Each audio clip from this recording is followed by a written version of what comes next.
Hello there, कैसे हैं आप सब। उम्मीद करता हूँ आप सब बहुत अच्छे होंगे। और आज की लेक्चर में हम लोग देखने वाले हैं पेरोल प्रोसेस को। पेरोल प्रोसेस जो होता है या पेरोल मैनेजमेंट जो होता है वो बहुत ज़्यादा इम्पोर्टेंट रोल प्ले करता है किसी भी अकाउंटेंट के लिए। और एचआर डिपार्टमेंट का एक सपोर्टिव रोल होता है। ये आपको बहुत ज़्यादा रिस्पॉन्सिबिलिटी के साथ करना पड़ता है क्योंकि इस प्रोसेस के अंदर आप हर एक डिपार्टमेंट का और उस डिपार्टमेंट के अंदर जितने भी एम्प्लॉयज़ हैं उनकी salary, HRA, DA, TA, conveyance, ESI, PF, जितनी भी मतलब उनकी अर्निंग्स और डिडक्शंस है उन सब की बात करते हैं। इवन आप उनकी अटेंडेंस भी मैनेज करते हैं यहाँ पर, और उनकी सैलरी कितनी बनेगी at the end of the month वो भी आपको यहाँ पर देखना होता है। तो आज के लेक्चर में मैं आपको पूरा समझाने वाला हूँ कि किस तरीके से एक एक चीज को हम स्टेप बाय स्टेप करेंगे और पूरा पेरोल प्रोसेस हमारा तैयार हो जाएगा। सैलरी स्लिप भी बना करके दिखाऊंगा मैं आपको, और भी बहुत सारे फीचर्स पेरोल के यहाँ पर दिखाने वाला हूं। तो आपसे मेरी एक ही गुजारिश है, एक ही रिक्वेस्ट है कि वीडियो को पूरा देखें और स्किप ना करें, क्योंकि स्टेप्स जो हैं वो एक के बाद एक कंटिन्यूअसली हम फॉलो करने वाले हैं। चलिए जी, without wasting our time let's start our payroll process. मैंने यहाँ पर एक कंपनी क्रिएट कर रखी है वीसीए पेरोल लेक्चर के नाम से। आप जो भी कंपनी के अंदर काम कर रहे हैं आप अपनी कंपनी का नाम उस तरीके से रखेंगे, कंपनी क्रिएट करेंगे। और आपको सबसे पहले पेरोल के लिए आपको एक फीचर ऑन करना होगा, अनेबल करना होगा। तो उसके लिए हम प्रेस करेंगे F11। क्या प्रेस करेंगे? F11। अदरवाइज आप, एक और तरीका है कि आप यहां पर कंपनी फीचर्स पे जा सकते हैं। किसके पास जा सकते हैं? कंपनी फीचर्स के पास। यहां पर आप कंपनी फीचर पे जा सकते हैं, ये आपको दिखाई रहा होगा। तो इस पर जाकर के आप क्लिक करेंगे और हमारे पास आ जाएगा वही टैब, यानी वही विंडो हमारी ओपन हो जाएगी। यहाँ पर आप कंपनी फीचर्स पे आ जाएंगे, एंटर एंटर करके आपको नीचे आना है और यहाँ पर जीएसटी का ऑप्शन दिखाई दे रहा है। तो अभी फिलहाल मैं आपको जीएसटी नहीं समझाने वाला हूं, तो मैं जीएसटी को नो कर देता हूं और हम आ जाएंगे सीधा मेंटेन पेरोल पर। आप दिखाई दे रहा है आपको यहाँ पर मेंटेन पेरोल। तो ये मेंटेन पेरोल का जो ऑप्शन है इसको हमें यहाँ पर आकर के नो के बजाय यहाँ पर हमें यस करना होगा। तो मैं इसको यस कर लेता हूँ, ठीक है जी, ओके। और इसको एनेबल पेरोल स्टैट्यूटरी, इसको भी मैं आपको दिखा देता हूँ ये है क्या। इसको जब हम एंटर करेंगे यहाँ पर, जब मैं यहाँ पर इस ऑप्शन को यस करूंगा तो पेरोल स्टैट्यूटरी डिटेल्स मेरे पास ओपन हो जाएंगी, जिसके अंदर मुझे कंपनी के provident fund, ESI, national pension scheme, income tax यानी जो टैन नंबर वगैरह, जो रजिस्ट्रेशन है, यानी अगर आप टीडीएस काटते हैं तो आपके पास टैन नंबर होगा, पीएफ डिडक्ट करते हैं तो पीएफ के लिए आपके पास कंपनी का कोड होगा, रजिस्ट्रेशन होगा, ईएसआई में आपका रजिस्ट्रेशन होगा। तो वो सारी जो आपकी चीजें हैं रजिस्ट्रेशन से रिलेटेड वो आपको यहाँ पर फिल करनी होंगी। उसके बाद हम यहाँ पर बाहर आ जाएंगे और इस विंडो को मैं एंटर एंटर करके सेव कर लूंगा।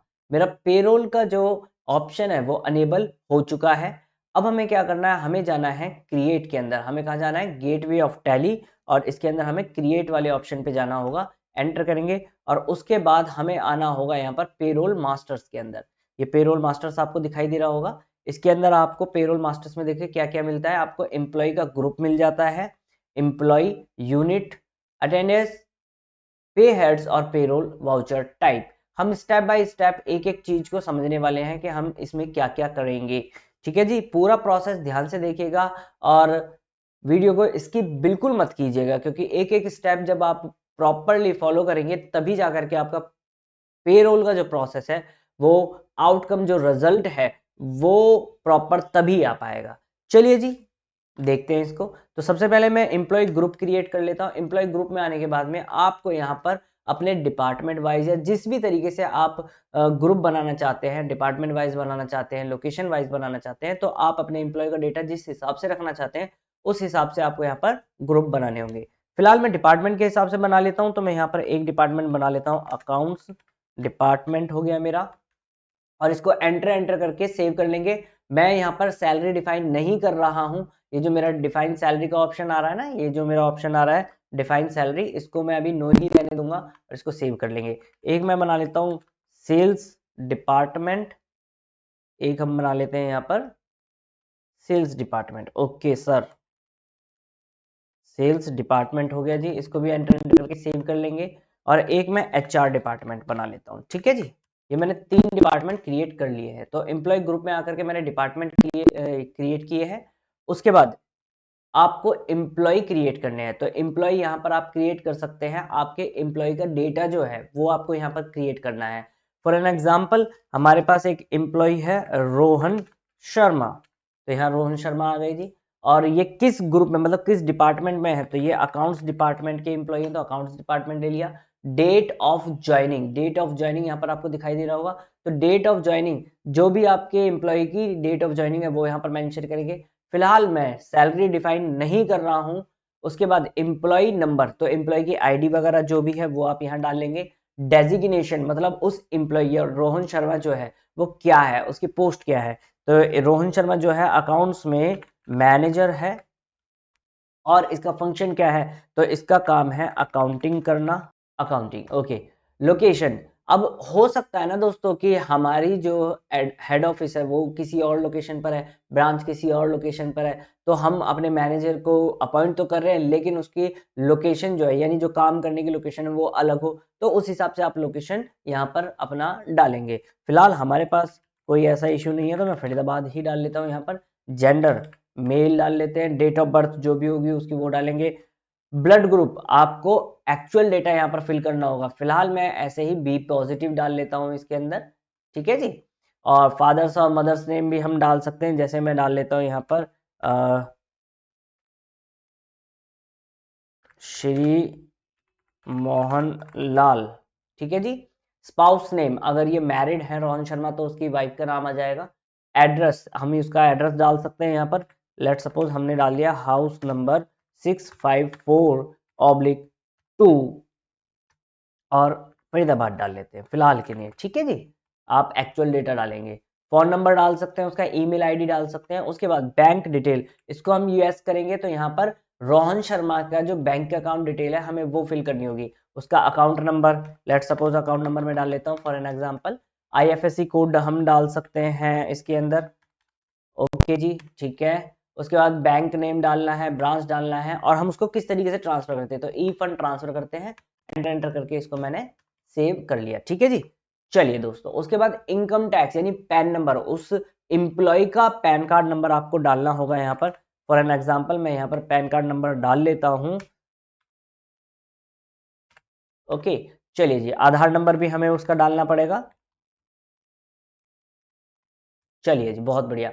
यूएएन नंबर, जो पीएफ वगैरह का नंबर होते हैं, ईएसआई नंबर, ये सारी डिटेल आपको भर लेनी है अपने अकॉर्डिंग। ठीक है जी, ये इस तरीके से हमने एम्प्लॉय क्रिएट कर लिया। एक एम्प्लॉय में इसी तरीके से क्रिएट कर लेता हूं। लेट सपोज हमारे पास आ जाते हैं एक राकेश वर्मा, और ये हमारा एचआर डिपार्टमेंट में है। इसी तरीके से यहाँ पर इसके हम डेटा फिल कर लेंगे। डेजिग्नेशन डाल लेते हैं, ये असिस्टेंट है एचआर में। ठीक है जी। और सारी डिटेल अपने अकॉर्डिंग आप इसको फिल कर लेंगे और एंटर कर लेंगे। ठीक है जी। एक एम्प्लॉय और बना लेता हूं मैं, कोमल त्यागी, और इनको हम डाल लेते हैं सेल्स डिपार्टमेंट के अंदर। ओके, बाकी डिटेल्स आप भर लेंगे अपने आप, जो भी आपको डेटा दिया गया होगा उस हिसाब से। एंटर एंटर करके इसको सेव कर लेंगे। तो मैंने यहाँ पर 3 एम्प्लॉयज बना लिए हैं। तो अभी तक मैंने एम्प्लॉय ग्रुप बनाया और एम्प्लॉयज की टेबल बनाई है। ठीक है जी। चलिए दोस्तों, यहाँ तक अगर आपको समझ में आ गया है तो वीडियो को लाइक जरूर कर दीजिएगा। मेक श्योर कि आपने चैनल को सब्सक्राइब किया हुआ हो और बेल आइकन को प्रेस किया हो, ताकि जो भी आने वाली वीडियोस हैं उनकी जो अपडेट्स है वो आप तक पहले ही पहुंच जाए। अब बढ़ते हैं अगले स्टेप की ओर, जो कि हमारा है यूनिट क्रिएशन का। जी हाँ दोस्तों, अब हमें यूनिट्स बनानी होंगी। यूनिट्स क्या होती है मैं आपको समझाने वाला हूँ। तो इस पर एंटर करेंगे और हम यहाँ पर यूनिट्स में 2 तरीके की यूनिट्स बनाएंगे, एक सिंपल और एक कंपाउंड। सबसे पहले हम सिंपल यूनिट बना लेते हैं। तो एक बना लेते हैं हम आवर्स, ठीक है जी, और एक बना लेते हैं मिनट्स का। ओके, एंटर एंटर करके सेव कर लिया। उसके बाद हमें यहाँ पर वापस बैक स्पेस से जाना है और कंपाउंड वाला ले लेना है, और आवर्स ऑफ 60 मिनट, ये हमारा ओवर टाइम वगैरह डिसाइड करने के लिए हमने लिया है दोस्तों। ठीक है, आवर्स ऑफ 60 मिनट, और इसको एंटर एंटर करके सेव कर लिया। आफ्टर दैट ये मेरे यूनिट्स क्रिएट हो गई है। अब हमें नेक्स्ट स्टेप, जो हमारा है नेक्स्ट स्टेप, वो है दोस्तों क्या, अटेंडेंस और प्रोडक्शन टाइप। तो हमें ये क्रिएट करना है। एंटर करेंगे, सबसे पहले मैं बना लेता हूँ एब्सेंट एब्सेंट को अब हमें पता है एब्सेंट जो है वो जाएगा लीव विदाउट पे के अंदर। किसके अंदर जाएगा? Leave without pay. ध्यान से देख लीजिए, लीव विदाउट पे। इसके अंदर कई ऑप्शन है, अटेंडेंस, लीव विद पे, लीव विदाउट पे, प्रोडक्शन और यूजर डिफाइंड कैलेंडर टाइप। तो अभी फिलहाल एब्सेंट के लिए हमें क्या लेना है? Leave without pay. क्लियर है जी? चलिए दोस्तों, तो एब्सेंट के लिए मैंने लीव विदाउट पे ले लिया है और इसको एक्सेप्ट कर लेंगे। एक हम बना लेते हैं यहाँ पर लीव, अच्छा सिक लीव हो सकती है एक, सिक लीव, सिक लीव। तो इसका एंटर किया। अब सिक लीव के लिए हम पैसा देते हैं तो लीव विद पे ले सकते हैं हम, इसमें कोई दिक्कत वाली बात नहीं है। लीव विद पे क्रिएट सकता है हमारा leave, simple leave, casual leave जो होती है, और इसको एंटर किया हमने। और इसमें हम कोई पैसा नहीं देते हैं, लीव विदाउट पे है। ठीक है जी, अपनी मर्जी से छुट्टी करेगा तो कोई पैसा नहीं है। उसके बाद एक और बना लेते हैं ओवर टाइम। ओवर टाइम जो होता है यूजुअली प्रोडक्शन बेसिस पर होता है। ओवर टाइम जो होता है यूजुअली प्रोडक्शन बेसिस पर होता है। एंटर किया और इसको आवर्स ऑफ 60 मिनट लेना है। ध्यान से देख लीजिए, आवर्स ऑफ 60 मिनट, ये वाला ऑप्शन आपको सिलेक्ट करना है दोस्तों। एंटर करके सेव कर लिया। तो हमने यहाँ पर अटेंडेंस और प्रोडक्शन टाइप भी क्रिएट कर ली है। आफ्टर दैट हमारा जो नेक्स्ट स्टेप होगा वो होगा पे हेड्स बनाने का। तो पे हेड्स में आ जाते हैं। पे हेड्स क्या होते हैं? तो देखिए, पे हेड्स में मतलब कुल मिलाकर के सैलरी के अंदर दो कंपोनेंट होते हैं, एक होता है अर्निंग्स और एक होता है डिडक्शन। यानी एक तो एम्प्लॉय को मिलने वाली चीजें और एक एम्प्लॉय की सैलरी से डिडक्ट करने वाली चीजें। तो अब क्या क्या होंगी? एक हमारे पास होगी basic salary. Basic salary employee के लिए क्या है? Earning for employees. और फिक्स होती है, नॉर्मली बेसिक सैलरी फिक्स ही होती है। और ये हमारा बनता है इनडायरेक्ट एक्सपेंस। क्या बनता है दोस्तों? Indirect expense. उसके बाद कहता है क्या नेट सैलरी पे इफेक्ट आना चाहिए? यस। सैलरी स्लिप में किस नाम से आए? बेसिक सैलरी के नाम से ही आए जी। ठीक है। उसके बाद ये कहता है कैलकुलेशन टाइप। अब आपको बताना है कि आपको किस तरीके से कैलकुलेट करनी है। तो on attendance, on production, as user defined, computed value, जो भी आपका तरीका है उस तरीके से कर सकते हैं। फिलहाल मैं यूजर डिफाइंड ले लेता हूं कि हम बताएंगे बेसिक सैलरी कितनी है, और इसको एंटर करके सेव कर लिया। एक मैं बना लेता हूं डीए। डीए भी क्या है? एम्प्लॉय के लिए अर्निंग्स ही है, फिक्स्ड रहने देते हैं। और ये भी हमारा क्या बनेगा? Indirect expense. इसको एंटर करके सेव कर लिया। और अब डीए में कैलकुलेट करना चाहता हूं बेसिक सैलरी के तौर पे, तो यहाँ पर हमें कंप्यूटेड वैल्यू लेना है। क्या लेना है? Computed value. ध्यान से देख लीजिए, अगर आप डीए कैलकुलेट करना चाहते हैं ऑन अ सर्टेन फॉर्मूला, तो आपको यहाँ पर एज कंप्यूटेड वैल्यू ले लेना है। एंटर करेंगे और इसको नॉर्मल राउंडिंग मैंने ले लिया, एंटर किया। उसके बाद यहाँ पर स्पेसिफाइड फॉर्मूला लेंगे। क्या लेंगे दोस्तों? Specified formula. ध्यान से देख लीजिए, हम स्पेसिफाइड फॉर्मूला इसको सिलेक्ट करेंगे। ठीक है, स्पेसिफाइड फॉर्मूला ले लिया। उसके बाद जैसे मैं स्पेसिफाइड फॉर्मूला लूंगा तो ये मेरे से पूछेगा कि किस हेड पे आप कैलकुलेट करना चाहते हैं। तो मैं बेसिक सैलरी पे कैलकुलेट करना चाहता हूं, और इसको एंटर करके परसेंटेज ले लेंगे। और अगर आप वैल्यू में देना चाहते हैं कि बेसिक सैलरी का इतना हम देना चाहते हैं तो वैल्यू लेंगे, अदरवाइज आप परसेंटेज कैलकुलेट करना चाहते हैं परसेंटेज। तो मैं कह रहा हूं डीए जो होगा बेसिक सैलरी का 50% होगा, और सेव कर लिया मैंने इसको। इसके बाद एक एचआरए बना लेते हैं, HRA। ये भी अर्निंग्स है एम्प्लॉइज के लिए, फिक्स्ड है। और ये भी हमारा बनेगा इनडायरेक्ट एक्सपेंस। इसी तरीके से दोस्तों आपको ये भी क्या ले लेना है? As computed value. एक सेकेंड, यहाँ पर मेरा ये थोड़ा सा मिस्टेक हो गया है, इसको HRA ही कर लेते हैं, अदरवाइज ये सैलरी स्लिप में डॉट दिखाएगा। एज कंप्यूटेड वैल्यू, इसको भी मैंने नॉर्मल राउंडिंग कर लिया। मैं सेम स्टेप फॉलो कर रहा हूं on specified formula. Basic salary का मैं कितना परसेंट लेना चाहता हूं, तो वो मेरा परसेंटेज यहाँ पर डिसाइड करना पड़ेगा। एचआरए में कह रहा हूँ 25% है बेसिक सैलरी का। ओके सर, तो इसको भी मैंने सेव कर लिया। एक मैं बना लेता हूं यहाँ पर टीए। टीए यानी ट्रांसपोर्ट अलाउंस। ठीक है जी, और इसको ये भी अर्निंग्स है, फिक्स्ड है। इसको भी इनडायरेक्ट एक्सपेंस ले लेते हैं। एंटर करके इसको मैं एज कंप्यूटेड वैल्यू ले लेता हूँ, और या फिर इसको भी मैं यूजर डिफाइंड लेता हूँ, है ना। चलो थोड़ा सा और इसमें फेरबदल कर लेते हैं, ताकि मैं आपको सारी चीजें बता पाऊंगी कंप्यूटेड वैल्यू क्या है, यूजर डिफाइंड क्या है। इसको भी मैंने यूजर डिफाइंड कर लिया। क्लियर है जी, मैं बताऊंगा टीए कितना देना है किस एम्प्लॉय को। इसके बाद सर, इसके बाद हमें क्या करना होगा?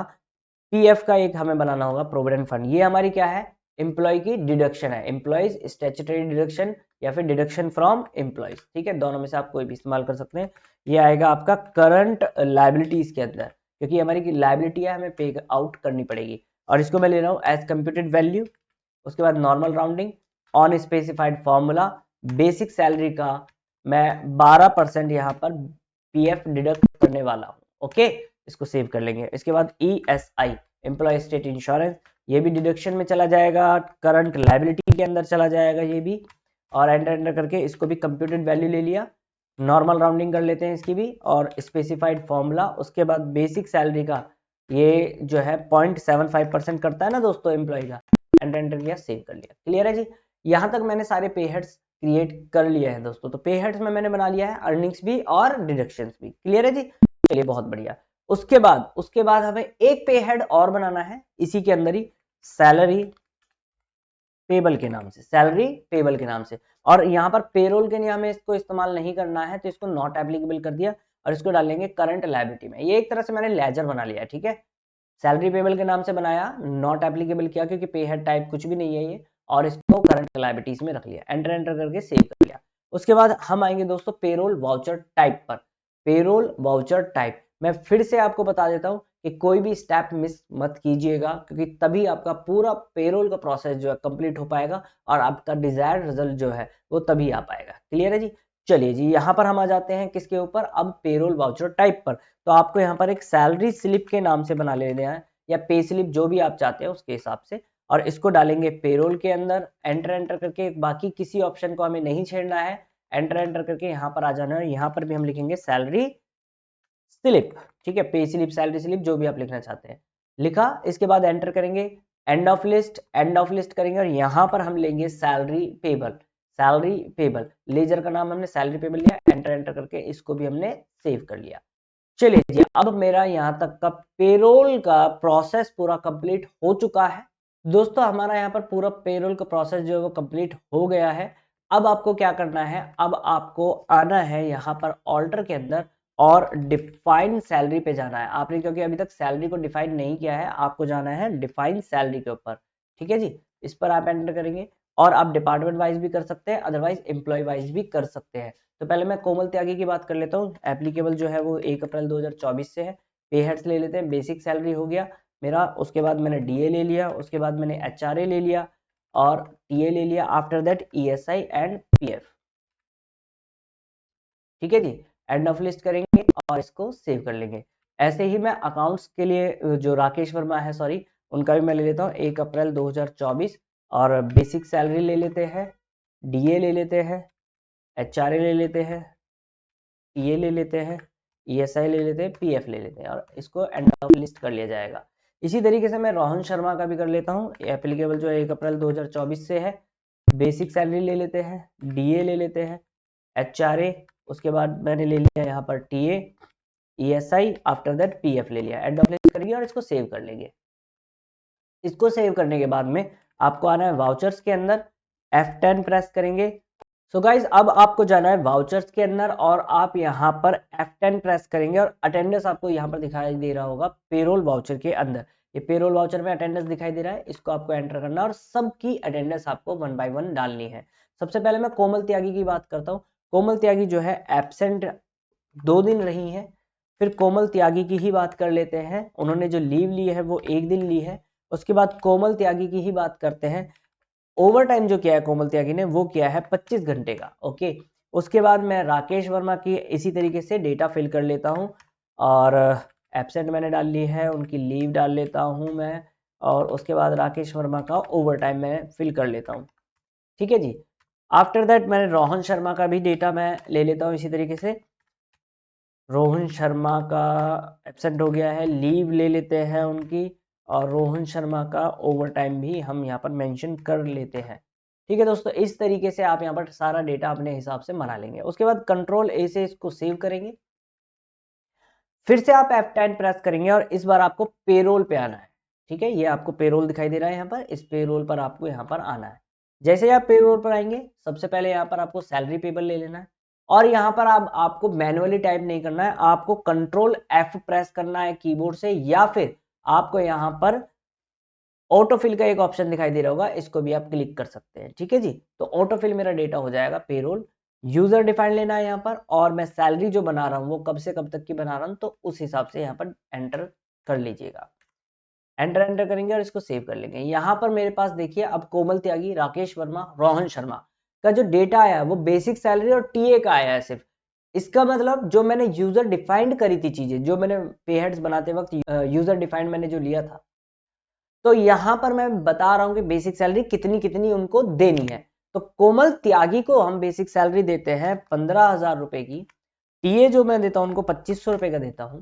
राकेश वर्मा को मैंने जो बेसिक सैलरी ये लगा रखी है वो लगा रखी है 17,800 रुपए, टीए जो लगाता हूं मैं इनको वो 2500 रुपए देता हूं। रोहन शर्मा की बेसिक सैलरी 16,000 रुपए है और टीए हम इनको 3,000 रुपए का देते हैं। ओके सर, इस तरीके से मैंने डेटा डाल लिया और एंटर एंटर करके सेव कर लिया। फिर दोबारा से आपको क्या करना है, यहाँ पर सैलरी पेबल ले लेना है, कंट्रोल एफ दोबारा प्रेस करना है, पेरोल, और इस बार आपको यूजर डिफाइंड की जगह सैलरी लेना है, क्योंकि आपकी बार मुझे पूरा कंप्लीट सैलरी का प्रोसेस कंप्लीट करना है। यूजर डिफाइंड हो चुका है, एंटर एंटर करेंगे और यहाँ पर आपका पूरा डेटा आ जाएगा। इसको आपको सेव कर लेना है, एस्केप करके बाहर आएंगे और हम जाएंगे अब दोस्तों डिस्प्ले मोर रिपोर्ट्स के अंदर। कहां पर जाना है आपको, डिस्प्ले मोर रिपोर्ट्स में, ठीक है। इसको एंटर करेंगे और आपको आना है पेरोल रिपोर्ट्स पर, ये दिखाई दे रहा है आपको पेरोल रिपोर्ट्स। इस पेरोल रिपोर्ट्स पर आएंगे, एंटर करेंगे और अब आप पे स्लिप चेक करना चाहते हैं तो पे स्लिप आप देख लीजिए।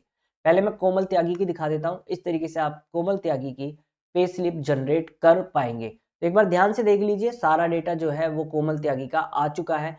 अर्निंग्स एक तरफ है, डिडक्शंस एक तरफ है और नेट अमाउंट उनका बन चुका है। इसी तरीके से आप यहाँ पर राकेश वर्मा का भी डेटा देख सकते हैं, उनकी एब्सेंट, लीव, ओवर टाइम सारी चीजें आ रही हैं और उनकी सैलरी, उनका डिडक्शंस, वो सारी चीजें, नेट अमाउंट वगैरह आ रही है।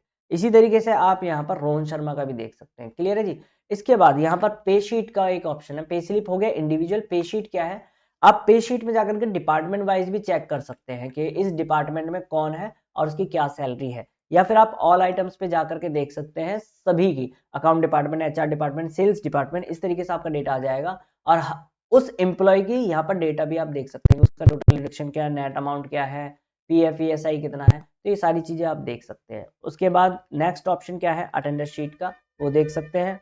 यहाँ पर पेरोल स्टेटमेंट आप चेक कर सकते हैं कि बेसिक सैलरी हिसाब से देखनी है, डीए के हिसाब से देखना है, एचआरए के हिसाब से देखना है या पीएफ के हिसाब से देखना है, ठीक है जी। आपको जिस भी हिसाब से देखना है तो पेरोल स्टेटमेंट आप चेक कर सकते हैं। उसके बाद यहाँ पर बहुत सारे ऑप्शन है, आप एक एक करके सारी चीजों को चेक कर लेंगे। मैं यहाँ पर एम्प्लॉय प्रोफाइल दिखा देता हूँ, ऑल आइटम्स, एम्प्लॉय प्रोफाइल में जाकर के आपको एम्प्लॉय का डेटा मिल जाएगा सारा, कि उनका एम्प्लॉय का नंबर क्या है, कब उन्होंने ज्वाइन किया था, डेजिग्नेशन क्या है, फंक्शन क्या है, और जो भी आपने डेटा डाला होगा वहां पर एम्प्लॉय क्रिएट करते वक्त वो सारी चीजें यहाँ पर आपको दिखाई देंगी, ठीक है जी। तो इस तरीके से बड़े ही इजी प्रोसेस के साथ आप पेरोल अपना बना सकते हैं। और अगर आपको दोस्तों वीडियो पसंद आई है तो वीडियो को लाइक जरूर कर दीजिएगा, चैनल को सब्सक्राइब करना मत भूलिएगा और बेल आइकन को प्रेस कर लीजिएगा। मिलते हैं नेक्स्ट वीडियो में, तब तक के लिए take care, bye bye and keep learning guys.